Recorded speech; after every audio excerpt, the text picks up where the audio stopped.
Welcome back to the show. Today I want to share some thoughts with you from Napoleon Hill and W. Clement Stone. W. Clement Stone was born back in 1902, and he lived to the ripe old age of 100. And one of the books that these two gentlemen wrote is a book called Success Through a Positive Mental Attitude, and he calls it PMA, Positive Mental Attitude. And I want to share a little bit of information from this book that I think a piece of it or two could apply to your own life to maybe help you get through some challenges in your life that maybe you've been struggling with over the years. He talks about that not only do we both need to have a positive mental attitude, but there are other principles that expand beyond that, and there's several. He says that you have to have a definite of purpose. That is, you have to need to know where you're going in life and maintain that direction. He says that you have to go the extra mile. He talks about not just once, but over and over again. He says that you have to have accurate thinking. How many times haven't you had people in your life that try to distract you from thinking accurately or thinking clearly in a particular area in your own life? Number 5, he says self-discipline. You have to be disciplined in order to reach a level that statistically the very few really reach over a period of time. He says you have to have a mastermind group. This is critical to any of us achieving any level of success in any form. And that is that you and I have to recruit a group of people that are going to help you get where you need to get to. I've seen over the years that there are people, I'd say a huge percentage of people, who believe for some reason that there's going to be people that see their efforts and are going to be drawn to them to help them. That's not how it works most of the time. The people that achieve anything great in life recruit around them a circle of influence that helps them reach a level that they're trying to get to. He talks about having a pleasing personality. He talks a lot in his books about not being negative. Because I'd say more than half the public is very, very negative in so many different areas. He says you don't have to do that. He says that you have to be enthusiastic. I said on a different show that sometimes you need to fake it until you make it. Sometimes you need to act the part until you become the part. Let me say that again. Sometimes you need to act the part before you become the part. I can remember hearing and watching a guy that has his own show on TV. He deals with animals, and I'm not going to name his name. But I can remember that he was going to do a live speech in front of, I think it was several hundred people. And he had to go backstage because he was getting sick. His stomach was getting upset because his nerves were so messed up because he was not used to speaking in front of hundreds of people. What I'm saying is sometimes you don't have to have all your ducks in a row in order to impact people in such a dramatic way, but you do. Enthusiasm certainly helps in areas of your own life. He talks about controlled attention. He talks about maintaining focus, at least for a period of time, in one or two areas of your life that you want to excel. The problem with maybe people like you or people like me is that we want to maybe put our hands in a lot of different pies and do a lot of different things. Well, if you're putting your hands and fingers in several different opportunities and several different pies, you can't really invest the time that you need in one pie or two pies because you're in 10 different pies. What I'm saying is you need to kind of maybe shrink that down to focusing on one or two things. He talks about learning from defeat. That is, learning from the times that you've fallen on your face. I can remember when I was trying to ride a bicycle for the first time when I was a little kid.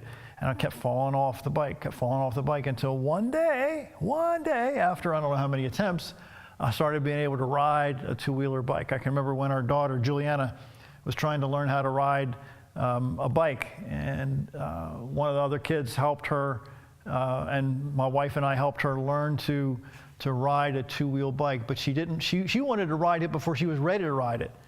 And I think that's like a lesson for all of us, that you got to really want it, whatever the it is, before maybe you're ready to get it in order for you to maintain the momentum that you need to achieve great things in life. He talks about that you need to maintain physical and mental health. Again, maintaining physical and mental health. That is not always easy because maintaining that kind of health, maintaining a habit of staying in shape in a variety of ways does not come naturally to most people.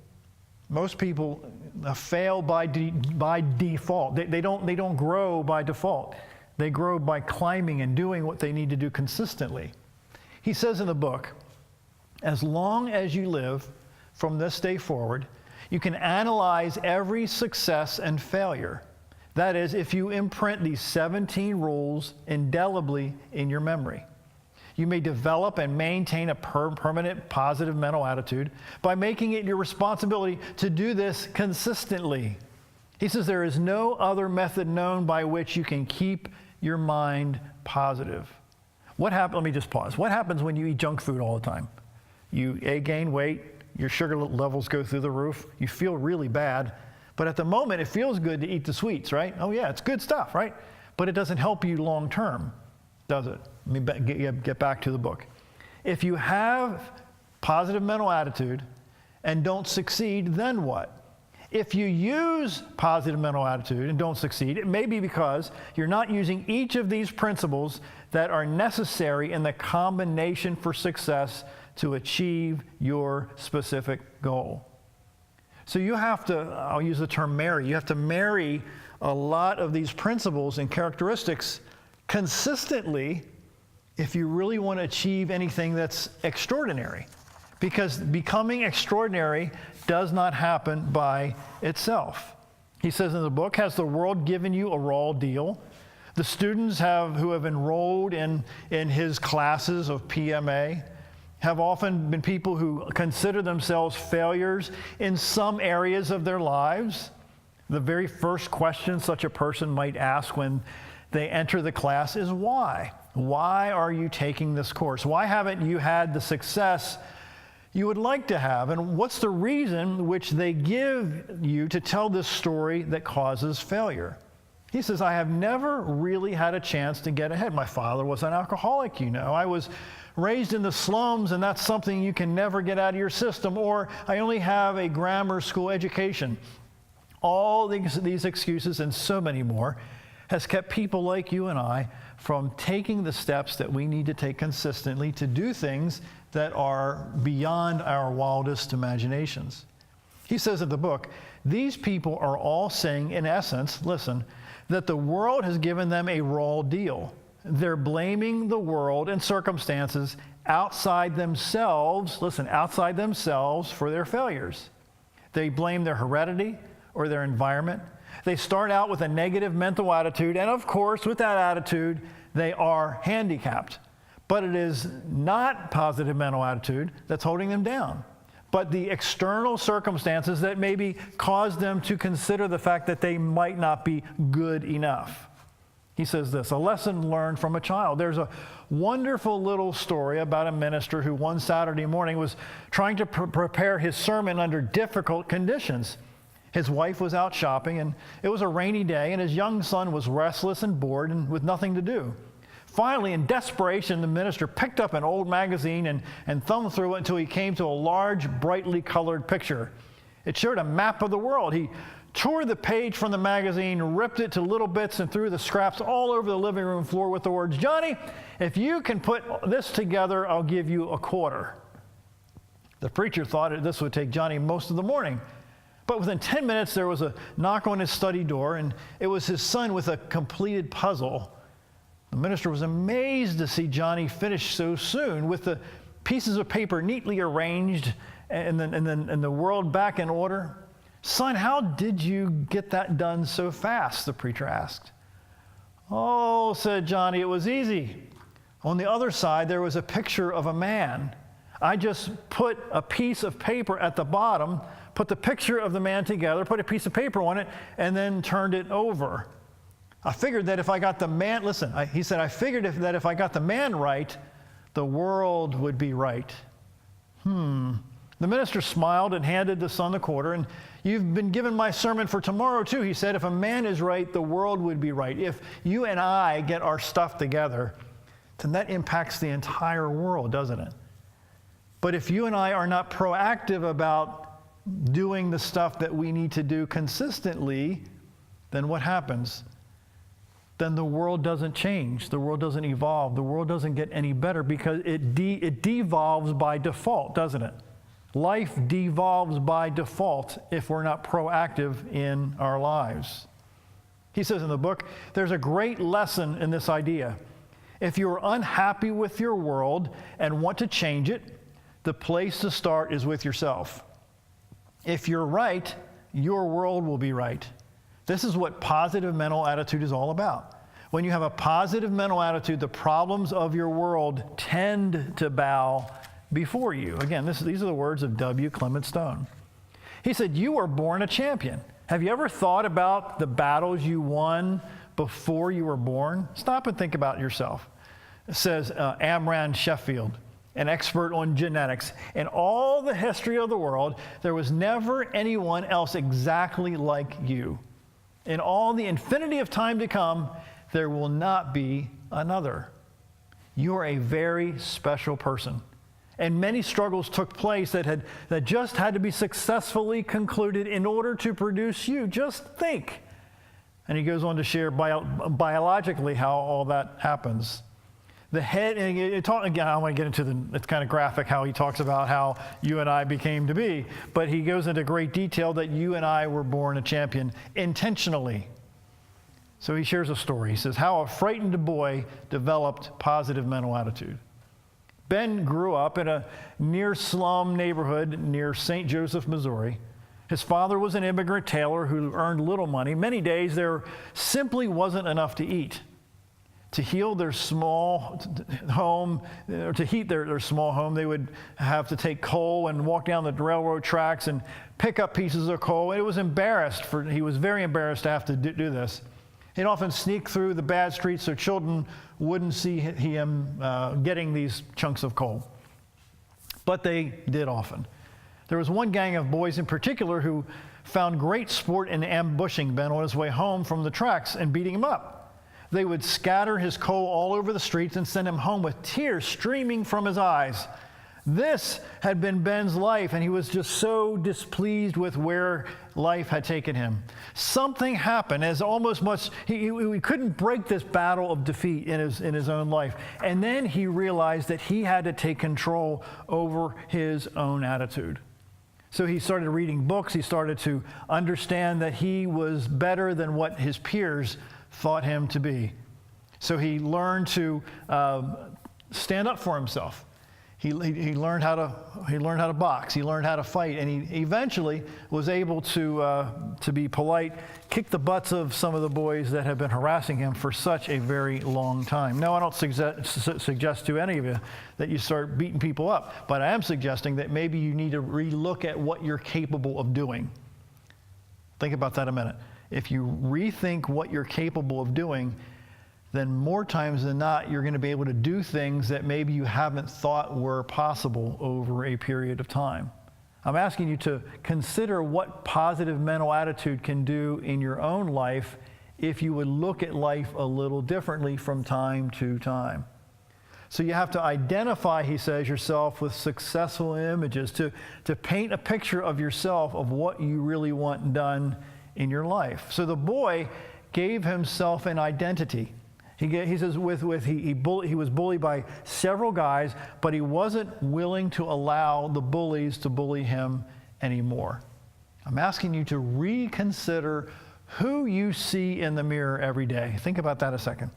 I'm asking you to reconsider who you see in the mirror every day, and possibly put a new frame around that person that you see every day. Maybe you see a person that you don't think has all the talent or has the capacity to do some extraordinary things. I'm asking you to rethink that person that in fact could be, if applied directly, if maybe you adopt some of the tools and the techniques that we share in these shows that can help you get through some of the most difficult times and develop the habits that you need to develop to do some things that maybe you thought that were only for smarter people or people with money or people that were born in a certain zip code or two. So definite of purpose is really the starting point, he says, in everything, if it's combined with a positive mental attitude. This is something that has been dramatically life-changing for me over a period of years, watching people who have gone through some really, forgive my language, some real crappy situations, but they've chosen to decide that whatever happens, that they're going to push through it anyway. Even if you watch a child, if you watch a child learn to crawl or learn to walk, or maybe they've had some health problems, that their desire to do more, to learn to walk, to learn to run, to learn to climb, to get better is extraordinary. So how dare us, how dare you, how dare me whine about anything when there's people that go through so much worse times and they still keep getting back up over and over again. So he talks about all this stuff in this book, how people, he goes over example after example about a guy who wanted to go around the world and couldn't figure out how to do it. He surrounded himself with people who had the means and who had the talent and the tools that could help him do what he wanted to do. I'll say it multiple times, that it's up to you to recruit the people in your life that can help you get where you need to get to. And I'm not always talking about finding a living, breathing human being that's going to sit beside you every day. But reading the books of people who've been there and done that is an invaluable education that you would never have known if certain things that if you wouldn't have paid $20 or $30 for a book that can literally change your life in a dramatic way. I mean, books have changed my life in a dramatic way, and they're the only way that they could have changed my life is if I would have read them. If you're not reading books every week and every month about people that are smarter than you, that are more have reached some level of success in their life, then you're not going to reach a level of success in their lives, in your life, that maybe you've been striving for all these years. Now, again, this guy, W. Clement Stone, he didn't start at the top. In fact, if you read his bio is very, very interesting. He would actually go knock on doors and would say something like this. He would say, "I believe this will interest you also." Again, I believe this would interest you also. He assumed when he went to the door that what he was marketing, what he was peddling, what he was selling was going to interest people around him. He didn't go there doubting if they were interested. He went there believing that they were interested in what he had to market in that particular time. So having a positive mental attitude is one of the foundations of success in people's lives that have really gone through some serious struggles in their lives, because all successful people, I don't care who you are, have gone through some incredible struggles in their lives. He shares in the book. He says, the first great advantage is that your subconscious mind begins to work under a universal law, he calls it. What the mind can conceive and believe, the mind of man can achieve with positive mental attitude.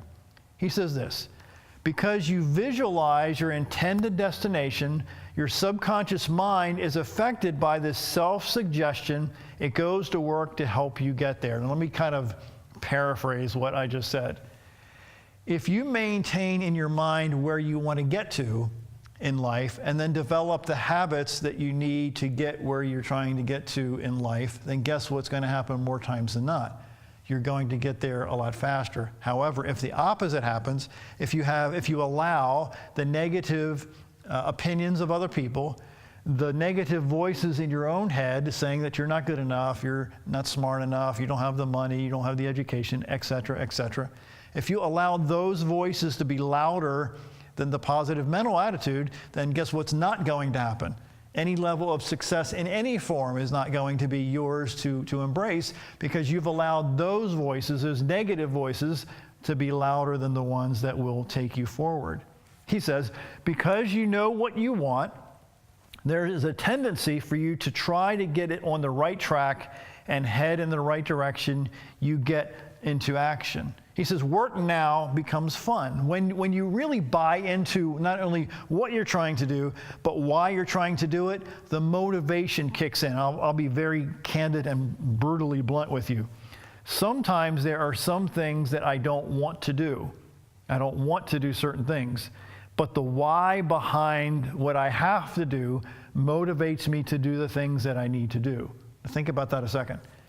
If your why, and again, I'm borrowing this from a guy named Simon Sinek, if your why is bigger than what you're trying to achieve and how you're trying to achieve it, you'll get through a lot of the more difficult times in your life. Again, if the why is big, your why has to be so much bigger than what or how you're trying to achieve, because the why pushes you through all that discouragement in the process of what you're trying to get through in your own life. Because everybody falls on their face. Everybody falls on their face more times than I can tell you. So he shares in this book over and over again about people that have tried to invent things. That he says that you were born, his words, he said, you were born with success in you. He says, notice that none of the men we've been talking about in the book, you got to get the book, Success Through a Positive Mental Attitude. It's real cheap. It's like $12, $13. He says that you're born with it, and everyone has many talents and problems. Everybody has talents and problems. But the people who, it just blows my mind, because I'm nowhere near where I want to be in life, but there are people who have achieved some really cool stuff in life, and they have way more problems than you and I have combined. But they've pushed through the problems, they've pushed through the challenge, they've pushed through tremendous discouragement and come through the other end better than they were if they wouldn't have pushed through that discouragement. So I'm asking you today to consider how positive mental attitude can literally rewire your brain. He shares a story. He says, when Milo Jones had been in good health, he had worked very hard. He was a farmer, and he operated a small farm near a certain place in Wisconsin. But somehow he seemed unable to make his farm yield much more than the bare necessities for himself and his family. This kind of existence went on year after year. Then suddenly something happened. Jones was stricken with extensive paralysis and confined to his bed. Here was a man who late in his life became completely incapacitated. He was barely able to move his body. His relatives were certain he would be permanently unhappy as a hopeless invalid, and he would have been nothing would have ever happened for him.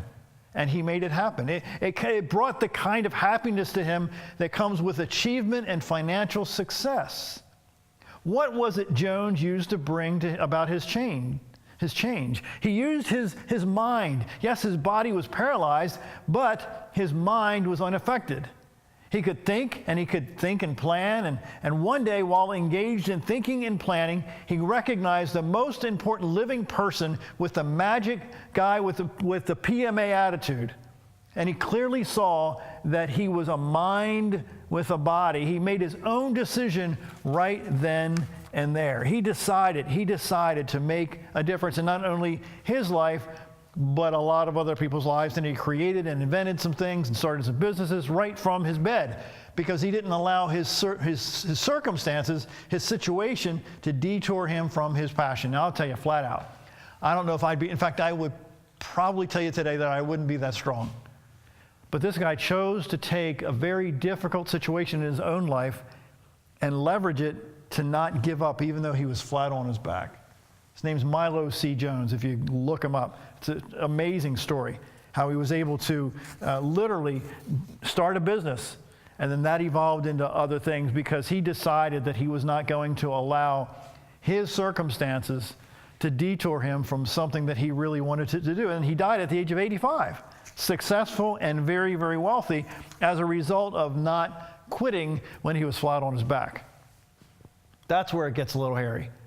When you're flat on your back and you don't think that you can get back up again, that's why I keep telling people on the shows and other places that if you read books about people who have been flat on their back, who have been in worse shape than you could even imagine, and through circumstances and relationships and through PMA, positive mental attitude, they were able to get back up again and keep moving forward and live a life that was still, to this day, pretty extraordinary.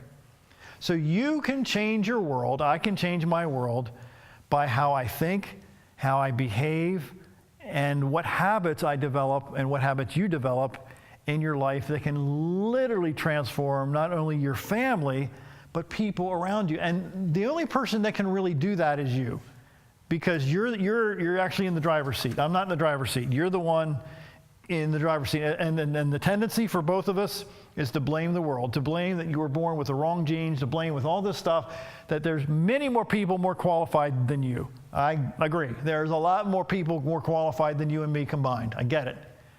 But there might be a reason that you were born for this situation, for this time, to make a difference in people's lives, that maybe only you can do what only you can do, as one ancient text says, for such a time as this.